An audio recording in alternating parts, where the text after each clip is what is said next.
tonin pozitiv të kësaj konference, do ju bëj shumë mirë ju kur dilni jetë. Mund të dëgjoni konkluzionet pastaj, po t'ju them atë lajmin e dytë që është ndoshta edhe më interesant, se do jeni lodh, ka një koktejl sapo të mbaroj kjo 5 minuta, kështu që jeni të gjithë aty, edhe kemi mundësi të flasim edhe për koncertin. Unë ftoj ndërkryetarin akademik Vasko Tole që të lexojë këtë.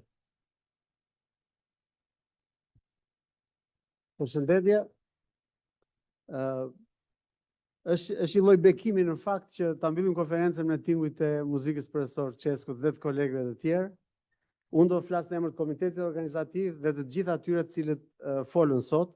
Pra, në përfundim të konferencës shkencore mbarkombëtare Muzika shqiptare si krijimtari, interpretim muzikologjik dhe edukim artistik, e mbajtur në Tiranë më 30 tetor 2025, pasi pjesëmarrësit, përfaqësues të institucioneve artistike muzikore, organizuesit të konferencës nga Shqipëria, Kosova dhe Maqedonia e Veriut, me qëllim rritjen e rolit dhe peshës së muzikës shqiptare si krijimtari, interpretim, edukim dhe muzikologji, pasi sollën ekspertizën më të mirë në fushat përkatëse dhe diskutuan problematika si mbështetja e mëtejshme e krijimeve dhe interpretimeve muzikore kombëtare, nxitja e kërkimit ndërdisiplinor në fusha specifike si muzikologjia dhe etnomuzikologjia, rishikimi i modeleve pedagogjike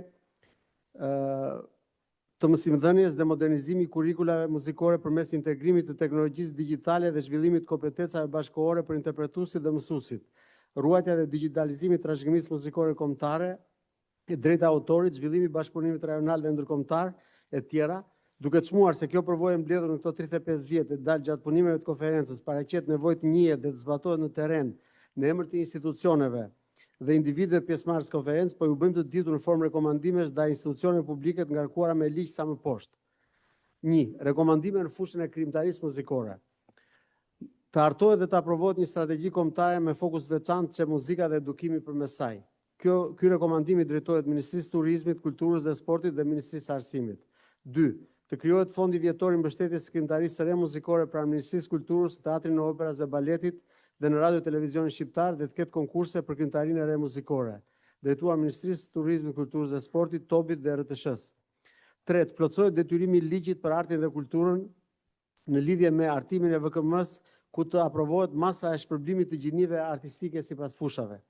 4. Të plotësohet detyrimi i ligjit për artin dhe kulturën kreu 8, ku përmes VKM-s përkatëse do të aprovohet masa e shpërblimit për rezultate të larta të arritura në konkurse ndërkombëtare.